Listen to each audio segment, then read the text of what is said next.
Big Buck Registry's Big Buck Podcast, episode number 31.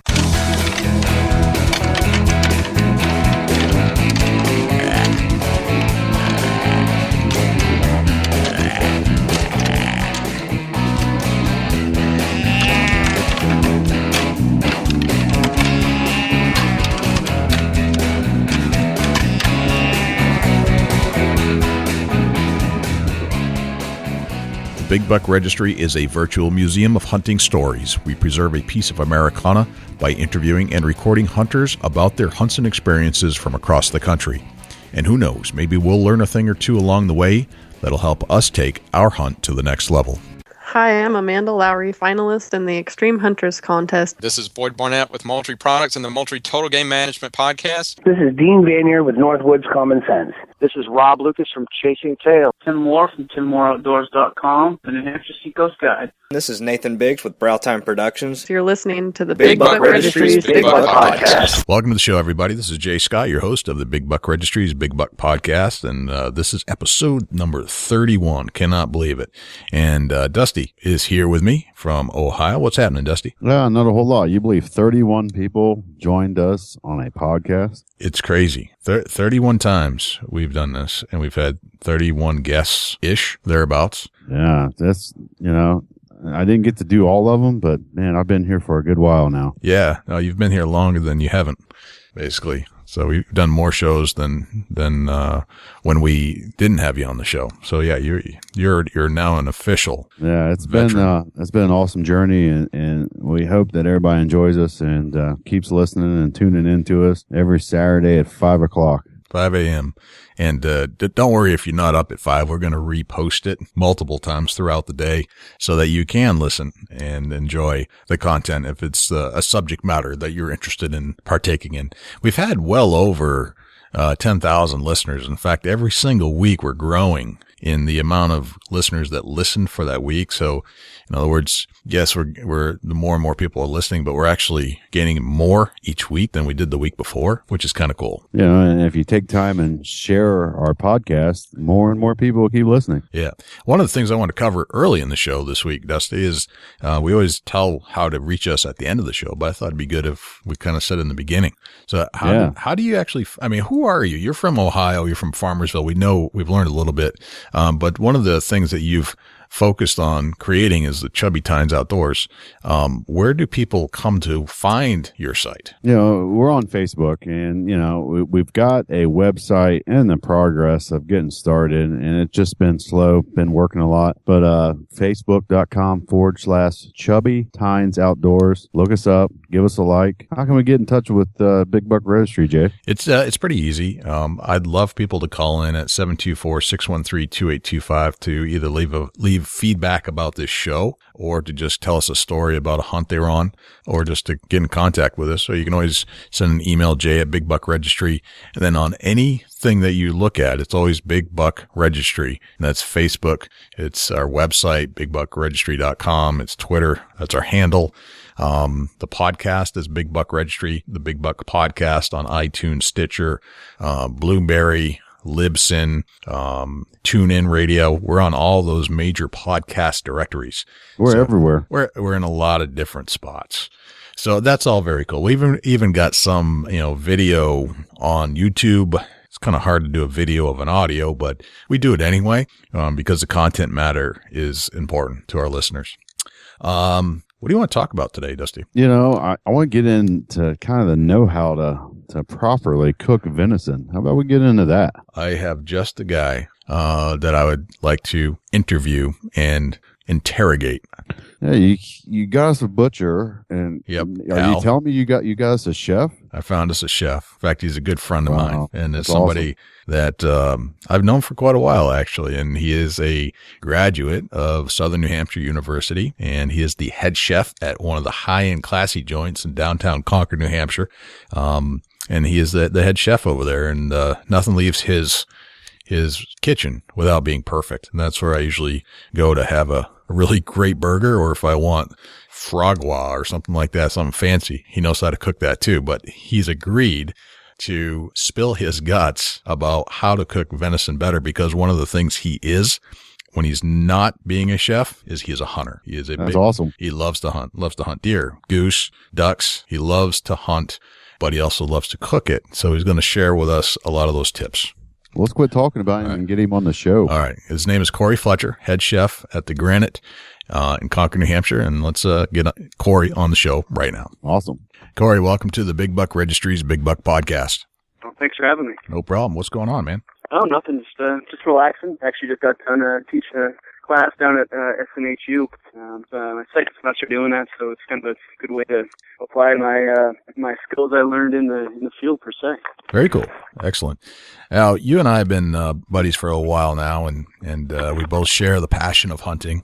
And fortunately, you've been trained in the culinary arts and run one of the high-end restaurants in Concord, New Hampshire, called the Granite. And you're the head chef there, correct? I am, yes. Beautiful. All right, so you've got the credentials that we're looking for on the Big Buck Registry to try to figure out how to make our venison dishes taste just a little bit better. And everybody comes to a venison recipe a certain way from what they've known or have experienced from what the grandfather taught them, or just what you can pick up in a recipe book. Yep. Or cookbook. I want to get into the nitty gritty. I want the truth about venison tonight. And I want to know what we need to know as hunters and as keepers of meat and venison in our freezer on how to make that taste the best. Because I bet there are some things that we don't know about yet that that'll make just our meals better all around. Yeah, can't agree more. It's definitely the little things. I think the quality of the meat is definitely key, and that starts with field dressing, proper shot placement, making sure that animal obviously doesn't suffer, bleeds up quickly, all the way down to proper butchering, which you guys have discussed in the past. We spoke to a fella by the name of Al out of Connecticut who used to run a deer butchery shop, and that was a few episodes ago, and he spoke to us about how to properly take the deer apart into the right pieces and to break it down as a butcher would. And this concept kind of overlaps with the culinary side of things. We figured we might as well get a little deeper into this. Yeah. So absolutely. We thought, having a head chef as a guest would be the appropriate next direction in this trilogy. So, all right. So tell us. Go ahead. I was going to say, you definitely don't want to go through all that work and time sitting at the stand or walking a ridge line or something to right. Get that far and ruin it. Exactly. And Al did bring up the point that it starts with a shot. Trying to make that right shot so you don't puncture any guts or anything like that.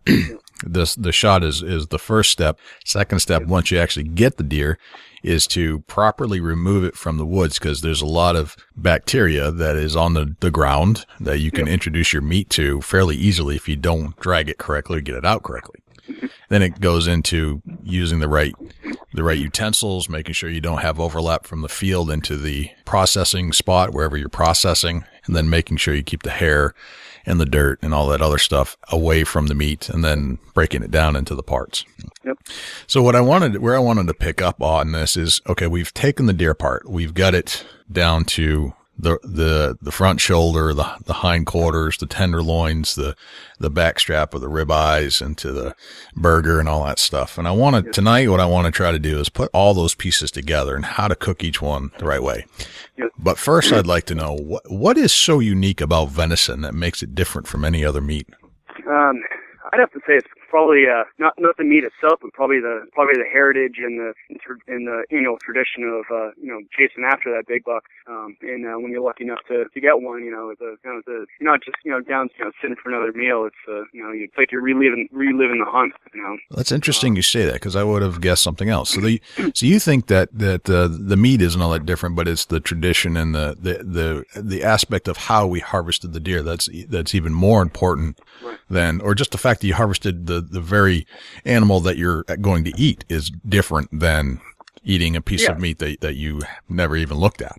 Absolutely. I think in America there's a huge disconnect of what's on our plate. and how it gets there versus, actually, harvesting the animal and butchering it down and, having it, come full circle. I think a lot of people are just used to, going to a grocery store and, getting a steak that's already cut and cleaned and, brought to the point where, it's ready to hit a pan or go in an oven. You're doing all that work and you're putting a lot of time and effort into it that makes it that much more special. Gotcha. Do you think it's a respect element type of thing? Oh, absolutely. Definitely the quality of the meat and the taste is, I think, just as good, if not better than beef. So. Gotcha. One of the things that we talked to Al about is about how long to age the deer. And he said that if you can maintain the proper temperature at 38 degrees, ideally go 7 days because that'll break down the meats the most. Yep. But that you usually can't get there unless you're in a controlled environment. Right. We had a roadkill here just a little while ago, and we could only let it hang about 4 days because we had the right temps, and then it was dropping into the sub-zero weather, and it was going to freeze the meat. We didn't want that to happen either. So there's like this range where, everything's perfect, but you get too far out of that, and everything goes to hell, basically. Yeah, it's definitely tougher in New England, as you know. You can get an early season archery kill, and it'll be 45 in the morning, but come the afternoon it'll be 75 or 80, and that's right. Not ideal temperature. Right. So. Yeah. That lets the bacteria kind of grow when it gets too warm, and when you don't want frozen meat either. It kind of destroys the meat when you freeze it in a sense too, or it stops the natural curing of the meat from the enzymes. Yep. So we're down to let's start with the venison itself. So you think that the venison itself is unique, not so much in the meat itself, but that it is a tradition in that having an aspect of where we actually can harvest the meat or the deer ourselves and process that deer. That's something special that I get. And Dusty gets it, I'm sure. Oh, for sure. That's it. Don't get no more important than that. Right. It's an element to life that everybody should experience. And, this is why I frown upon those anti-hunters, because they don't even know what they're talking about. Very rewarding. Yes. It gives you a whole perspective on life, where your food comes from. It gives you a great deal of respect for not throwing food away and all that kind of stuff. So I get that.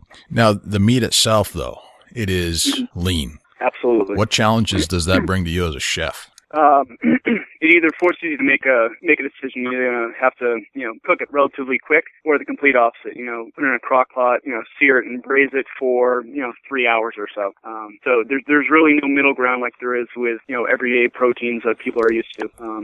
Pork, beef, chicken, you name it. It's really that marbling that people try to achieve so much in beef that is absolutely non-existent in venison. Right. So one way, shape, or form, you're either gonna have to add some sort of fat back into it, whether you're making sausage or burgers. If you cut it with some really fatty pork in the sausage making process, or if you get a buck later in the season where it's got a little more fat on it, you can reintroduce that back into back into the cooking process. Whether it's being ground up and added in the burger, but it's definitely need to add moisture back into it and protect the moisture that in the fat content that is minimal in whatever cut you choose to cook.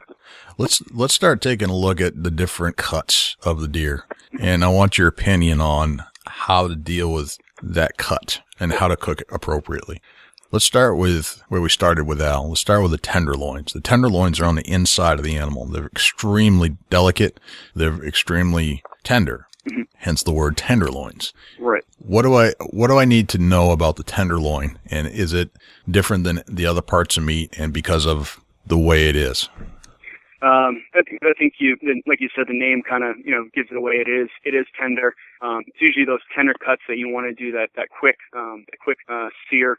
Simple salt and pepper, high heat, a little bit of oil, and either sear it in a pan or throw it on a smoking hot grill, and just cook it to rare, medium rare. I wouldn't go any higher than that as far as doneness. Okay. Just kind of let that cut speak for itself. It's the prize of any animal, and you don't really want to ruin it. So just high heat, simple seasoning, and you're good to go.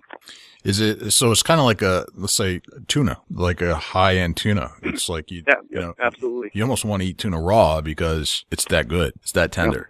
Yeah, I agree. But if you are going to cook it and it's a high grade quality tuna, you just just douse it real quick with Yep. heat, high heat, quick, and then done. Yep. So- You don't want to cut the tenderloin either. Just like you would a piece of tuna. You don't chunk up tuna into 1-inch squares and try to sear it, because it'll end up cooking all the way through. So Right. Leave that tenderloin whole.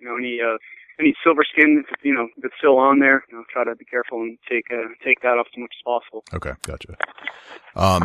Dusty, let's go into the ribeye piece. Let's go into the back strap.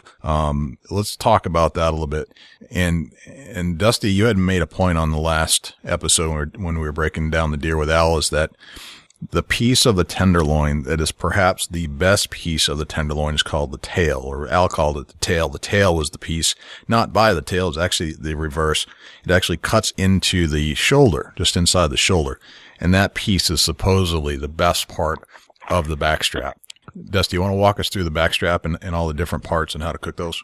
Yeah, from a chef's perspective, I want to ask, tell us a little bit about the difference between a butterflied piece of meat and just a standard, regular 1-inch cut. The butterfly is essentially you take your 1-inch piece of backstrap, and a butterfly would essentially be, cutting it almost all the way through and then fanning it open so it would kind of, fold open almost like a hamburger bun that's not cut all the way through. You're just taking a thick piece and making it a little bit bigger, which is good to make the steak look bigger, but, backstrap, I kind of cook the same way, or would cook the same way as I would a, tenderloin. You just want to, high heat, do a quick sear or grill, whatever, marinade or dry rub you want to use, you can put that on there, but you definitely want to serve that, medium rare until you start getting into the more granular parts of sirloin steaks and shoulder steaks. Excellent. A lot of people say that they like to get rid of the gamey taste in their backstraps.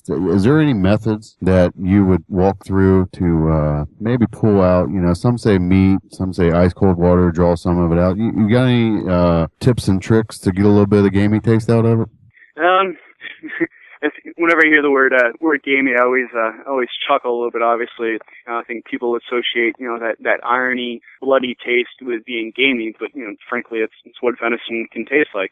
It's just like it's like most animals. If you have a piece of beef that's grass finished or corn finished, it's going to taste completely different. And what venison, what a deer eats is going to obviously affect what it tastes like. If you've got a deer that's roaming around an apple orchard eating apples all day versus one that's on an oak ridge chomping on acorns, you're going to have two completely different tasting animals, and that will affect give it potentially a more gamey flavor.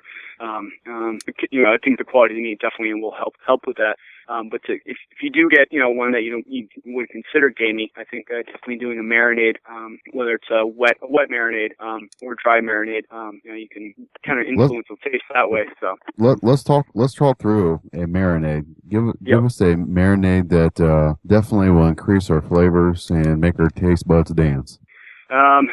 When I talk wet marinades, I talk, vinegars, wines, juices, that kind of stuff. I prefer more dry marinades, more spice blends. I've always enjoyed, crushed coriander, fennel seed, black peppercorns, salt, and just, exactly, just rub it right on the meat, and let it sit for about a half hour before you cook it. And the salt will, kind of help draw a little bit of moisture out to the outside when you're cooking it, to kind of help, give it a nice little crust along with those spices that, give you that, all those flavors of the spices, peppercorn and the fennel seed, and there's strong flavors, and they pair well with, strong flavor of venison. Excellent. On a whole tenderloin, let's say we've cut the whole backstrap out, and we're going to do the whole tenderloin. Can you give us an ideal temperature range where that needs to be pulled off the grill? Temperature range for cooking or temperature range for doneness? Doneness.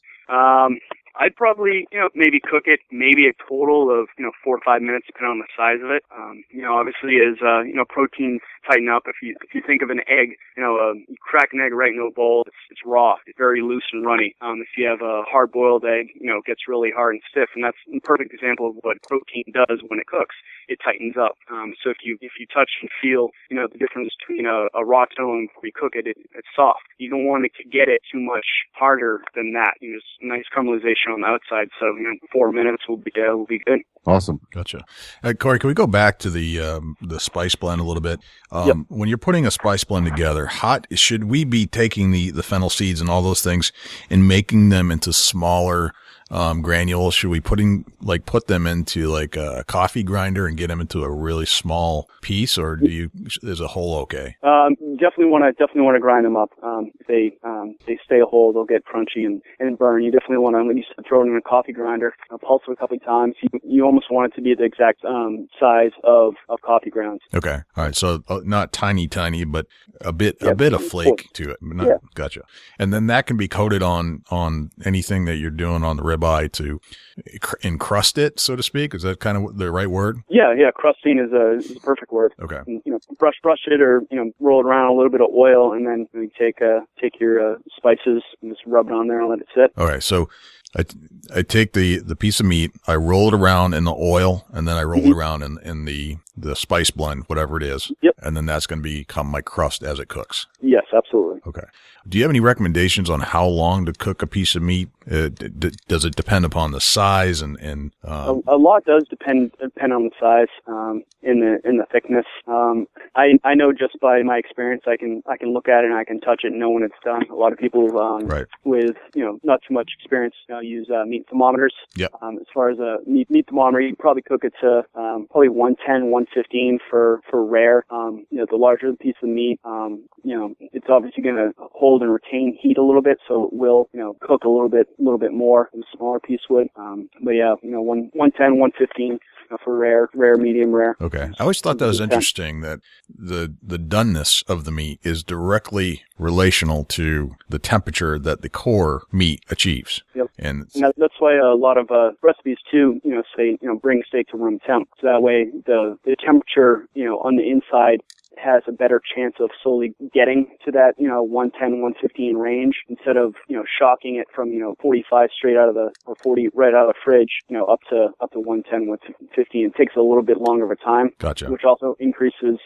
chance for, overcharring the outside of it, waiting for it to get to that, that ideal temperature. Gotcha. That's a great point there about room temperature. Let your meat get to room temperature before you start the process of cooking. That way, like you said, you don't get extra charring on the exterior, trying to get the interior well done enough for you to consume. Yep.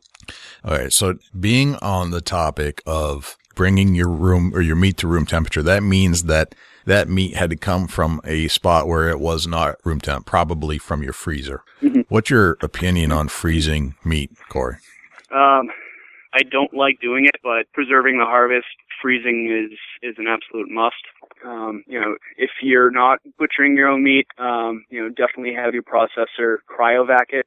I'll often, take that extra step to prevent freezer burn when I process my deers by wrapping it in plastic wrap and then cryovacking it. Oh, really? It just gives that little extra added step. So any protection that you can give it, you give it. Yep. Any product that you handle, there's an acronym in the restaurant world called FATTOM. Food, air, time, temperature, oxygen, and moisture are all enemies of food, and that any of those 6 elements will help increase bacteria growth.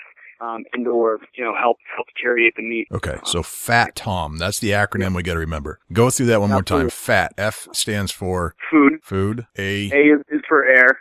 T is for time. Time. Okay. The second T is for temperature. O is for oxygen, and M is moisture. All right, FATTOM. You got that, Dusty? FATTOM. I got it. That's very interesting. Got to remember FATTOM. All right.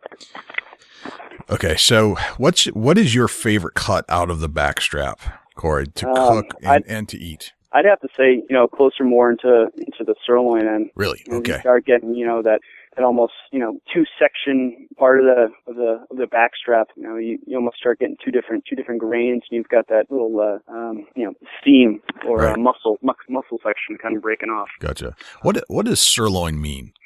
It's usually it's a cross cut of the top round and bottom round, and kind of right where the backstrap kind of continues and hooks up with the hind quarter. Okay, gotcha.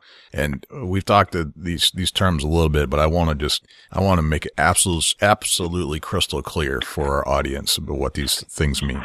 Yep. All right, so you like the back piece of the ribeye. Yep. Okay. Let's get into that, the front shoulder and the neck. Is there any cut out of the shoulder of a deer that you think is a good cut of meat to not grind up? I think usually when I butcher my deer, I usually use most of that for stew meat. Okay. Because the grain of the meat tends to be a little bit longer. It's not a huge muscle section, but it definitely does the work. Right. In comparison to hindquarters.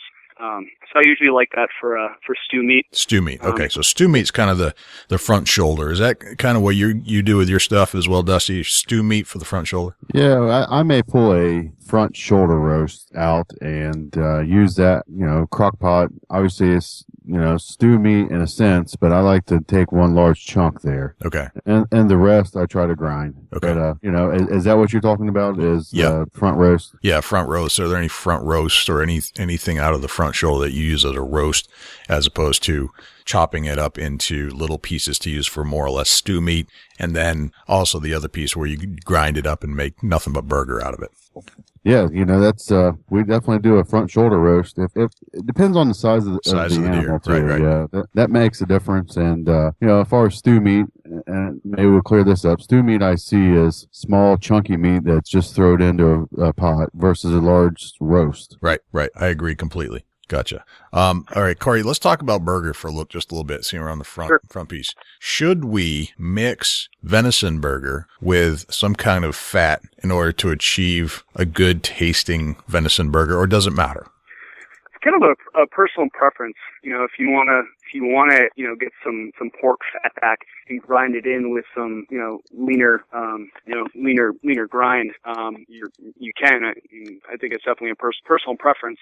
I've only done that a couple times and really haven't noticed too much of a difference. But the pork fat really doesn't have a huge amount of flavor difference compared to other fats. But it definitely adds moisture and it melts away, so it definitely helps retain moisture. Okay, all right. What do you recommend? Beef fat or pork fat? I would prefer pork fat. Pork fat in the venison burger. Okay. All right, so let's move off of the burger. Is there anything, or let's continue on the burger just for a bit. How do you prepare your best venison burger? And I don't want to share any proprietary secrets that you might have at the Granite, but if you're at home and you've got venison, because I'm not sure you guys serve a ton of venison down at the Granite. But we don't. I do when I can. But when you can get it. Yeah. How do you prepare your ideal burger at home when you're using venison? I almost kind of make a meatloaf mix, add a little bit of garlic and onion, in with the patty, obviously salt, pepper, and just mince up the onion and garlic, mix in with your burger, season the meat throughout. Some people just make their patty and throw it on the grill, but I think the salt and pepper definitely go a long way.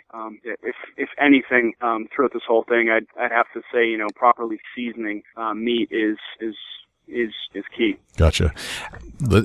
On that subject, how important is seasoning? I want to hear it from you because I have an opinion about it, but I want to hear it from you.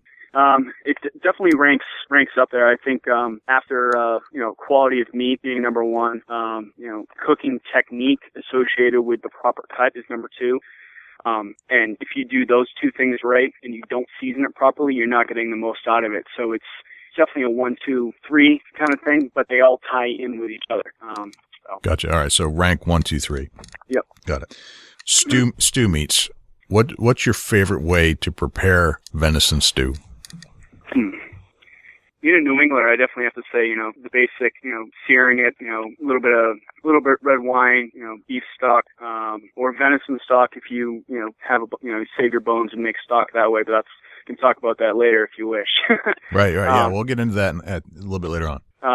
But definitely potatoes, carrots, onions, and some basic herbs, thyme, rosemary, salt, and pepper, of course. Right. The basics. The salt and pepper brings everything out and brings it all together, right? Absolutely. What is it about salt and pepper that kind of rounds it all out? When you were in culinary school, did they tell you, we all know that salt and pepper does something and it makes it taste better. But what is it about the salt and what is it about the pepper combined that makes food and especially meats taste rounded? I think it just, it's tough question to answer because it's one of those things that day one cooking, it's just drilled in your head. Right. That I'm almost a salt freak. Yep. That I almost season things to a point where you can't taste the salt, but you know something's different about it. Right. Over salting is just carelessness and not tasting your product throughout the cooking process. Right. But they didn't. So they drill it into your head in culinary boot camp, but they don't really explain why. Pretty much. Right. So it definitely makes things taste better. I'm sure there's a whole chemical level more associated with the salt than it is the pepper. Right. Now, Dusty, you're a kind of a salt expert. You showed me a video of you at work making salt, right? So, actually, I'm making a salt brine. You're making a salt brine. And Corey, Dusty is one of the guys that goes and makes sure the roads are safe in wintry conditions, and he uses a lot of salt on the roads, drives the big trucks. And he creates the salt brine. He showed me this video where it's so high tech that you basically have a water salt mixture that's tested and retested and monitored at 23 parts? 23.3 particles, yeah. Yeah, 23.3% salt as part of this mixture, and that would keep the roads from freezing until you reach really super low temperature, right? It's a de-icing agent. De-icing agent. So if you think about it, if we're putting in some salt in our mouth, that water is going to, the water in the saliva in our mouth is going to, it's almost like it's a flavor carrier in a sense, kind of like fat is. Yep. Yeah, it's just a natural instinct for your taste buds to jump. Right. But over salting, if that mixture is too bad or too much, it's not good for the roads either. If it's too little, it's too slippery. Correct. So it's over salting meat is similar to salting the roads. You can't have too much and you can't have too little because both sides of those spectrums kind of screws it up. But right in the middle, there's a sweet spot. Yep. Right. Gotcha. Yep. And if you talking about curing, if you leave salt on any meat too long and too much of it, it'll actually draw whatever amount of moisture is in that out and dry it out.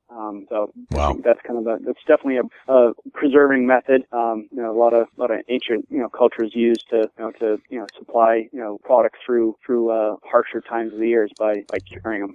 And that's because you're taking out all the moisture, one of the items in Fat Tom, out of the product in order to make it last longer. Gotcha. Modern refrigeration has prevented the need for that step. Right. Gotcha. I got a great example of too much salt. Let's throw this out there just to put in perspective. If you happen to have a piece of leather, take and dump salt water on that piece of leather.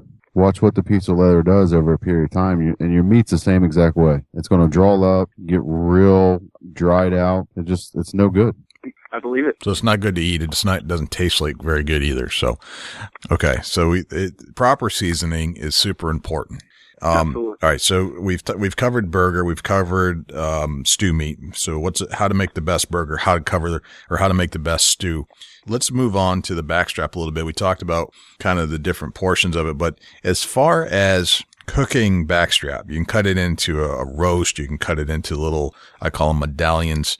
What's the best way to cook this? And Dusty, I want your input on this as well, because you actually created a video for your Chubby Tines Outdoor website on Facebook about how you were cooking venison and lard. I want you to chime in here in a sec. But let's say we do a roast, Corey. What should we be putting on that roast? Just do another coating of the seasoning for the crusting point type thing? Most roasts, I usually do the simple salt and pepper again, and do a quick sear on it. Okay. And then do a lower temperature roast in the oven. So you get that nice brown caramelization on that side, and then pop it in a 325 degree oven until you get that 115 mark. But that's gonna, depending on the size of the meat, that's gonna take anywhere between half hour to an hour, depending on the size of the cut. Right. Okay. So we're taking a pan. You're taking a good sized skillet that you put on your oven or on your set top. Mm-hmm. Put a little olive oil in there or some kind of oil or butter. I wouldn't use olive oil. I wouldn't use butter. Those have lower smoke points. Okay. When I say smoke point, I mean the temperature at which any oil begins to smoke. And where there's smoke, there's fire. And not necessarily fire, but, the flavor of, you're burning the oil essentially. Okay. And you're ruining the quality of the oil and then the quality of the roast itself. So you want to use a higher smoke point oil, like peanut oil or canola oil. Interesting. Okay. I just learned something there. All right. So canola or peanut oil in order to get that first seared. Are you salting and peppering the meat before you sear it or after? Before. Salt, pepper, sear it with canola or peanut oil. Yep. And then put it in the oven. Yes. And you definitely don't want to, just like you said, you want to season it and then have it hit the hot pan. Like I was saying earlier, bringing out the salt will bring out the moisture, and moisture prevents caramelization. Right. You definitely want to, get your oil in your pan, bring it almost at smoke point where you can kind of see the oil shimmer when you move the pan around. Salt, pepper the roast, sear it on all sides evenly. In that process, you might need to turn the heat down just a little bit to control the caramelization so it doesn't burn. And then into that 325 degree oven. Okay. And then how long you cook it will be dependent upon the size of the roast. But you're always trying to achieve that 105, 1 to 115 internal temp. Is that correct? Yes. Okay. Yep. And that's when your roast is done. Now, should we consider any other seasoning for a roast like that, or just salt and pepper? I've done it in, many different applications where you can always set the roast on top of, julienne onions, carrots, potatoes, whole cloves of garlic just so the garlic doesn't burn over the long period of time. You can throw whole sprigs of rosemary or thyme or, that kind of stuff on it. You could also lay pieces of raw bacon over it after you sear it, and that will help keep any moisture that's in that larger cut from escaping. Gotcha. And as far as, unlike a fatty beef roast and unlike a fatty pork roast, you're not going to have a lot of juices flowing out that are of the fat content, right? Correct. There's not going to be as much juice coming out, so you're not going to have the ability to use some of those juices for like a gravy or something like that. Is that accurate? Absolutely. Okay. I was gonna say that you could also, after you're done searing your pan, you can dump out the remaining cooking oil and deglaze it with beef stock or red wine, and then put that in the bottom of the roasting pan. And as that liquid evaporates, not only will it concentrate, but it's also creating steam to keep that, the roast moist, since it doesn't have a lot of marbling or fat in it, to create more moisture. Gotcha. Okay. So this is where I want to bring Dusty back in, because Dusty, you cut what I think was backstrap. Correct me if I'm wrong. That's correct. In the video, you had some backstrap, and you had used lard as your cooking agent. And walk us through how you cook that what I call the medallion, or just a thinner, 1 inch piece, 1 inch thick cut of ribeye, basically. Correct. Tell us how you made that. It was very simple. Obviously I start out with a chunk of lard, and my key is to start the lard a little bit hotter for the first initial sear. Soon I do a seasoning. I go into flour and then into my hot lard. The initial sear of that hot lard, and gets the moisture sealed in. Quick sear, turn your heat down. Definitely start out a little bit hotter lard grease and back it down once you get that first initial impact on it. So it almost creates this breading outside kind of, right? It's almost like breaded beef and breaded red meat. Yeah, it's just like a country fried steak. Country fried steak, right? That's exactly what I was just thinking too. Right. I think my mouth's watering. Yeah, that just sounds good. Country fried venison steak. I like the sounds of that. It come from Kentucky. Being down there with family, and that was kind of like what we grew up on when we was down there. They had homemade flour. It don't get no better. Every time I go, I bring some back with me. Homemade flour. Walk us through that a little bit. I need to know more. Oh, that's just where they grind their own flour. It's, no different in store-bought, but it's more fresher, and it's got a different taste to it. So what are you grinding up? Wheat or something else? Corn.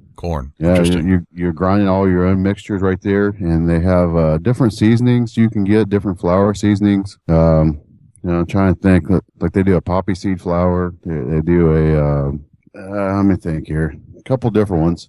That's cool. Probably- So that's something I haven't heard about. So, okay. So, Corey, have you heard about this kind of stuff where you actually create your own flour and do like these, compound flours almost in a sense? I've heard about it a little bit, but it's nothing I've really played around with. I know in the baking world, there's, almond flour, which everyone's like, oh, is it gluten free or whatever, Right. Well, it's finely ground almonds, so realistically you can make quote unquote flour out of anything that you grind into a finite powder. As long as it's dry enough and then you can grind it down so it becomes flaky and so it doesn't stick. That's pretty cool, Dusty. So you actually guys down in Kentucky from where your family was from, you were making corn flour, so to speak, and Correct. and then adding some different elements, different flavorings into each flour. Yeah, it's just like flavored flour. Right. It's all bagged right there. It's ground right there. It's all done right there. What do they use for a grinder? They got an old belt drive, which just got what's called crunchers on it. Gotcha. And you just dump your corn through, and it's an old Model A tractor. And it's a hit and miss. I was just gonna say, you laugh all you want. I'm not laughing at you. I'm laughing with you. It's it's definitely old timers. That's awesome. It's really cool to see. It's a neat experience. And next time I'm there, I'll take a video. This is the old school stuff I'd love to hear about. So it's bringing in the old school culinary from the South and the old school culinary from just hunting and bringing it all into one piece. That's why I like this show so much. Yeah, it's the modern technology there. There's no money to afford it. So right. It's they make do with what they got, and the old corn grinder and it's got crunchers on it. Right. It just crunches the corn down and makes it powder form. Comes out to the other end. Right. It's really unique. What's interesting is that they took what they had. But the end goal was to make something taste better. So it doesn't matter, what the technology is or how much money you have. Their whole goal was to make something taste better, which is awesome. And they figured out a way to do it. And affordable. So making things taste better doesn't mean you have to add money. So does that equate to your thoughts, Corey? Absolutely. I was just thinking back to, speaking about tradition. A lot of, America's kind of a melting pot of, many different cultures, both historically and culinarily. But the two are very closely associated. It's, what happens in Kentucky with grinding corn into flour, us folk up here in New Hampshire have no clue. Right. Or, what you're talking about, because we've never done it. It was never part of our heritage or way of life because we never had to do it. Right. It's not, New Hampshire was never really flooded with, lots of grains. There are some, but it's not the part of the country that you would consider famous for its grain production. Let's get into the hindquarters a little bit. Let's talk about some more of the sirloin and some of the cuts that come out of the hindquarters, like the top round, bottom round. Yep. What do you do with those? I like to do a larger roast with those. You do a pot roast. You could take your top round, season it with salt and pepper again, sweat a little bit of onions, sear off the top round, and then that's going to be one of those long cooking techniques where you add a little bit of liquid to it. Put it in a crock pot or put it in keep it in the same pan, cover with foil, and forget about it for 3-4 hours. Let those long fibers. Muscle fibers relax, cook down, break down, and do its thing and create flavor. Gotcha.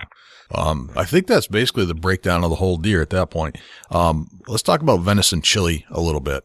How do you make your venison chili? Is there something that I need to incorporate into a venison chili to offset some of the lack of fat, or is it good just going as it is? I like to do it the way it is. I know there's a huge debate out there is, if you should make chili out of hamburger or ground venison, or if you do it with chunks. And I like to do it with the chunks. I like that meaty, chewy texture where it's almost like a stew, but, you've got your tomatoes, you've got beans, you've got onions. If you like it spicy, you can, throw some, poblanos or jalapenos or, other peppers if you want it spicier. But, I think it's that slow and low, long cooking time that really makes all the flavors come together over time that makes chili. Right. Yep. Chili is one of those low and slow in a crock pot kind of thing. Yep. Dusty, what other dishes do you want to ask Corey about? What other dishes do you want to try to make better? Yeah, let's get into the other end of the deer. I want to talk a little bit about the neck meat. Mm-hmm. Let's get into something that tell us a way we can fix that, not only to tenderize it a little bit better. Obviously that's the toughest part of the deer, the neck meat. What can we do to make that a good meal? I've never done it with venison, but I've done it with other animal neck meat, more so veal. You can, if you get a chance to have it be on one flat slab that almost kind of looks like a square. You can essentially make a stuffing with it. You could take a fork and kind of break up the muscle strands. Season it, and you can make a stuffing with some ground venison, onions, celery, some diced bread, and then stuff that and make it into a roll, and then roast that whole, and then slice that really really thin. That's what we call in the culinary world a roulade, where you take a larger, thinner piece of meat, stuff it with something, and roll it up. A roulade? Roulade. R-O-U-L-A-D-E. Roulade. Okay, got it. Man, that sounds like that should bring out the flavors and break it down a little bit as it cooks. That's a great idea with that. Should if you're dealing with that tougher piece of meat, is that something you should pound out, like to get it tenderized? Yep, absolutely. Okay, yep. Gotcha.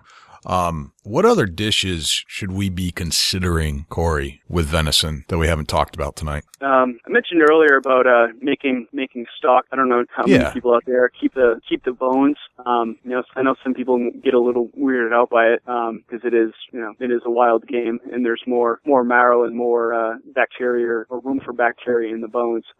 But if you treat the carcass correctly, during the butchering process, and you know that you're going to use those bones, minimize hair, minimize dirt, just don't throw them aside. You can roast the bones and make a really really good stock, and there's a lot of nutrients in stocks. Okay, bring us through that a little bit deeper. So sure. How do you have some bones? The bones that I have usually get thrown to the coyotes or coyote bait, basically. Yep. So you're saying we can keep the bones, we can make a venison stock out of it. How do you make the venison stock? You take some of the bones, you break them down into usable pieces, and then you throw them in a pot. Then what?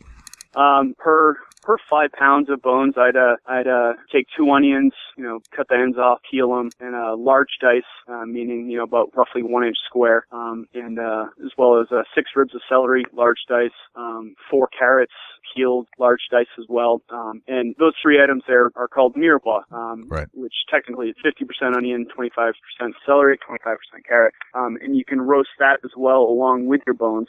Now you keep saying roast. Does that mean when I think of roast, I'm thinking about putting something in the oven? Are you putting it in an oven, or are you keeping it up on the top? You can put it in an oven. Okay. Yep. Roast it right along with the bones in a large pan. You don't want to. Your ultimate goal when you roast anything is to create caramelization and ultimately flavor. Okay. You don't want to use a small pot. You want to get your widest, biggest pan or a casserole dish or what have you, and spread your bones and your mirepoix out in a single layer so it can evenly caramelize and become brown. Okay. If you have it all in one small pot, just the top's going to become caramelized and the rest are just going to steam. Am I adding water to this stuff, or am I just letting it go the way it is? Just leave it dry and put it in the oven. Probably 350 degrees for probably hour and a half. Okay. And do I cover it with anything? Do I cover is it I don't know, what's one of those big cast iron pots, and you put the cover over it and then put it in the oven? Do I cover it, or do I not cover it? You don't want to cover it because you don't want to create steam. Okay. You want that dry heat to caramelize the bones. Okay. So what's left when you're all done? What do we do with it after it's done cooking? Once you roast the bones in the mirepoix, then you can take all of that and put it into a pot. Okay. Fill it with cold water and cover it by about an inch or two. And you want to slowly bring it to a boil. And then once it comes to a boil, you want to turn the heat back down to a low heat where it's just simmering. And then let that simmer away for probably 6-8 hours or so. That's definitely something you want to start first thing in the morning and let it go all day. Gotcha. So you take everything was in the roast, or that you roasted, and then put it into the pan to basically cook down with water. absolutely. Gotcha. That's so cool. Dusty, have you ever made venison stock? I haven't.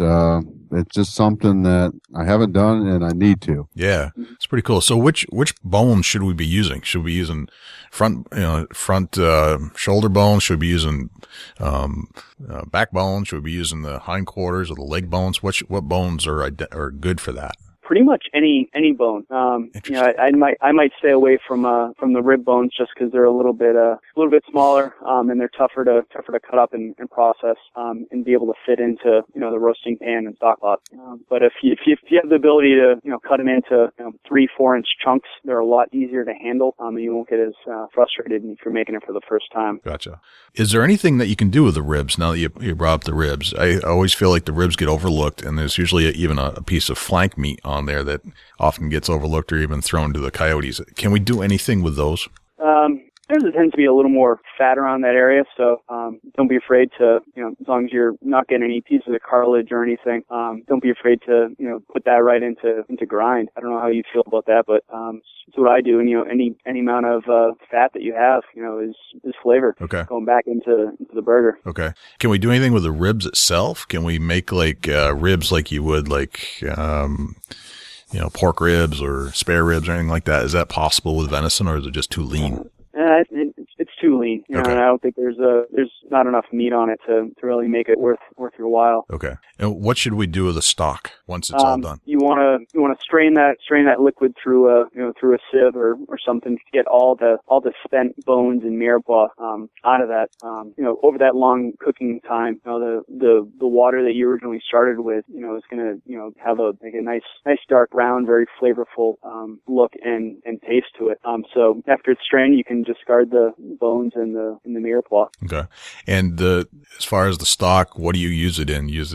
For me, I've used beef stock, vegetable stock, chicken stock, and other things. Just makes everything taste better when you start with a stock, it seems. Same thing with the venison stock? Yep, use it in the same way. You can, put it in quart containers, or I've done it in gallon Ziploc bags. Okay. Which makes it a little bit easier for freezing. Yep. Same thing. You don't want to have a lot of, air exposure to that, because that'll create freezer burn. Okay. Which will make all your hard work, go bye-bye. Gotcha. So you can freeze this stuff and keep it for dishes down the road. Yeah, absolutely. You can Awesome. use great on gravies. In the restaurant, I do a lot with stocks, and we make what's called a gloss, which is any stock that is reduced down. It's a really long process, but it's definitely worth it. Okay. You would just take the finished stock and slowly simmer it, so you'll see steam rising but not boiling, until you have a thicker stock essentially, and all you're doing is concentrating the flavors. Gotcha. Now, it sounds like we're concentrating the venison flavor. Now, venison in itself, and we've talked about the gaminess of venison before, does it just concentrate the gaminess or the flavor, the natural flavor of venison, or does it turn out to be something different? It shouldn't concentrate the gaminess, because there's, I think most of the flavor is in the meat, but you're definitely, having other things in that stock to give it other flavors than just venison. Okay, gotcha. Yeah. Dusty, what other questions do you have for Corey? Yeah, I'm going to get into something that, back in the day was very big. Tell us, if you can, tell us some information on prepping and cooking the heart. Ooh, good question. I would definitely, classify that as one of those, quick cooking techniques. High heat, little amount of oil. You want to sear it. Are we talking thin sliced, or tell us how to prep it, cook it? Tell us all about it. I would definitely, do if I was going to sear it, slice it thin, a little bit of salt and pepper, almost the same way that you'd cook a calf liver. You don't want to ruin it, because it will get tough. I don't know if you've done it before. I haven't, but I've heard of people grinding it up into their burger. It just gives it a different amount of flavor to it, and it's not wasted. Right, but it's still an organ. Organs have a little different flavors, a little more dense. Yeah, and absolutely. Has how would you describe the flavor of an organ, Dusty? Would it be like it's a little more gamey, I think, in a sense. It's hard to define gamey, Yeah. It's one of them that it's a different acquired taste. How about we leave it at that? It's not bad. It's just, but it is a flavor. It's a different flavor than than you'll find anywhere else, and it's a more concentrated flavor, I think. Yeah, it's like no other. Right. What about the liver? Seeing we're on the topic of organs, livers are not considered really a good edible piece these days anymore. Is that right, Corey? I'd have to agree with that, especially being a wild animal. Who knows, if it has chronic wasting disease, if it's essentially a filter to extract anything bad that's going through, your blood system. Even like heavy metals and things like that. Yeah, absolutely. Yeah. I haven't eaten a deer liver in years, probably been 20 years now, because it's been one of those things that the Fish and Game has decided is not a great idea for human consumption anymore. It's not worth the risk. Right. It's fine with, chicken livers or, foie gras, which is, force-fed duck liver, or even calf's liver, because there's, the USDA's, looking right over their shoulder, knowing what the animal's eating, knowing how it's, being processed, and, they're willing to put their stamp on it. And I think venison liver is definitely a little risky. Okay. Gotcha.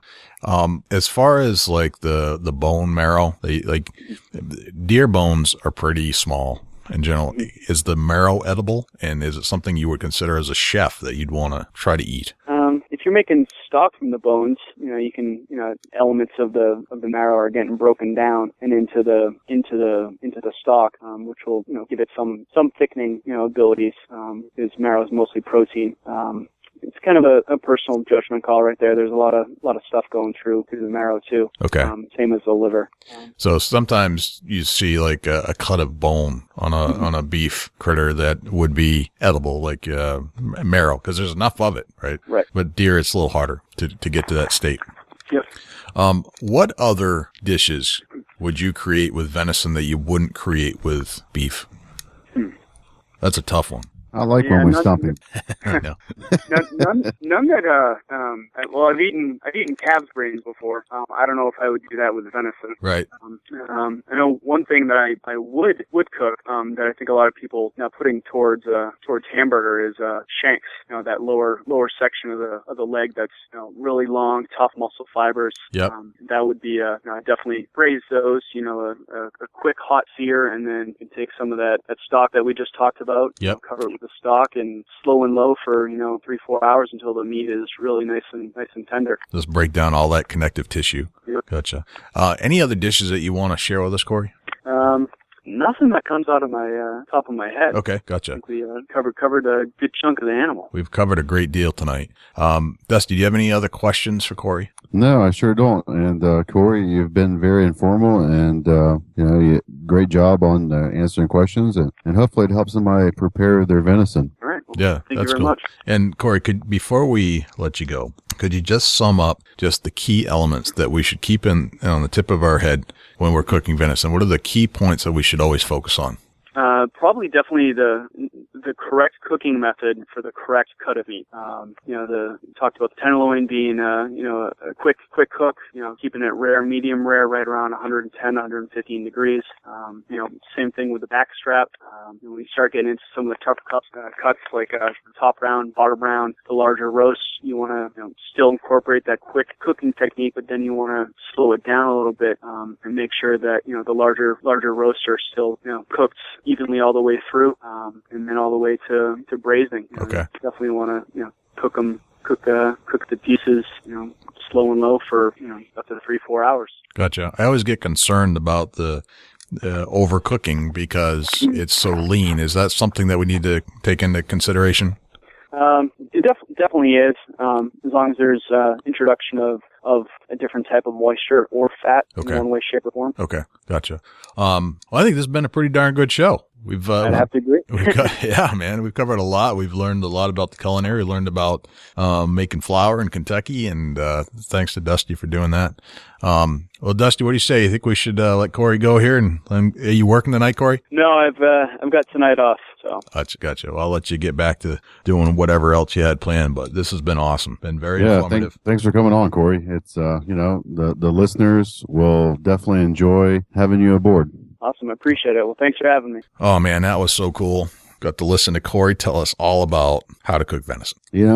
Just like any other interview we do, I learned something, and that's that means a ton. It does. I mean, I think I'm a good cook.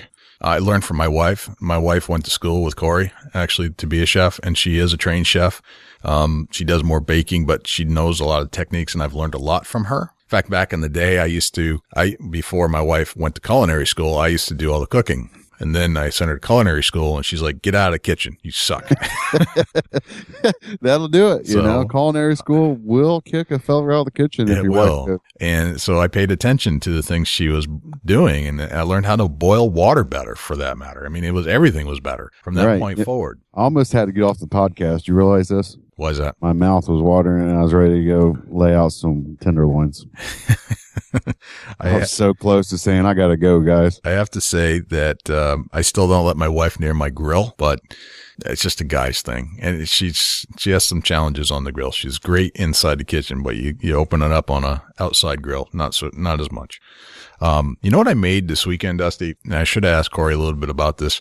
I made some venison jerky. Did you? I did. And I should have talked to Corey some more, but I just pulled some venison, not brand new venison either, not from last year. It was a couple years old, but it was heat sealed, shrink wrapped, vacuum packed, no freezer burn whatsoever. And it came out delicious. It was fantastic. I tried a bunch of different recipes. I've never made venison jerky on my own. How did it turn out? It was delicious.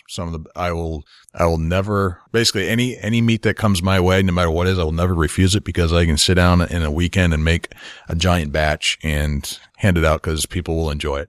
Yeah, you're talking this up so good that I might be expecting some for the PA show. That's a great idea. I will have some with me for sure. Awesome. It may be a brand new batch, because the batch I made, and I started with 5 pounds of venison and ended up with a lot less, because obviously dehydrate it, get all the moisture out. But I'm not sure it's going to make it that far. So I'll have another batch ready for you, and I'm going to make for you the batch that I like the best, because I experiment 5 different types of recipes, and I picked out the one that I like the best. Awesome. The one that I like the best actually used a molasses bacon powder rub along with a shot of Knob Creek maple whiskey, and then Knob Creek, a lot of the other good stuff. But man, that one was by far the best. Yeah, I'm expecting it now, and thanks, Jay. You got it, bud. All right, let's. We talked about a little bit about how to reach each other, and for our listeners to reach us in the very beginning. Why don't you cap that up again and tell us how to reach you? Facebook.com/Chubby Times Outdoors. Very cool. All right, and if you'd like to reach me, send me an email, jay@bigbuckregistry.com. Give us some feedback on the show, 724-613-2825. We want to hear what you think about the Big Buck Registry. I would also like to know if you think we should do a Big Buck Registry contest this year, a photo contest for Buck of the Year. And that would be a great place to call it in, 724-613-2825. And on Facebook, facebook.com, Big Buck Registry, twitter.com, Big Buck Registry, across the board, Big Buck Registry. Dusty, I think I got to go cook some venison because I'm kind of hungry now. Yeah, I actually texted my wife and told her to lay some out in the middle of that podcast. There you go. That's the way to do it. Well, I think that's a wrap, man. Awesome. Tune in every Saturday, 5 a.m. And don't worry, we're going to replay it throughout the day. So we'll send links just in case you missed it in the original feed. Oh, and share for share. By the way, you can send me a direct message. I may or may not share back, but if I really like you, I'm going to ask you to be a guest on the Big Buck Registry's Big Buck Podcast. And that's a cool way to check out and meet new people and get them on the podcast. Absolutely. And Dusty, before we let this thing wrap up, tell us where we're going to be in a few weeks. February 1st to the 9th is the Great American Outdoor Show in Harrisburg, PA, and we're going to be there. I cannot wait for that. It's going to be a definite good time. All right, man. I think that's a show. This is Jay Scott. And I'm Dusty Phillips. This is the Big Buck Registry's Big Buck Podcast. See you next week. Can't wait.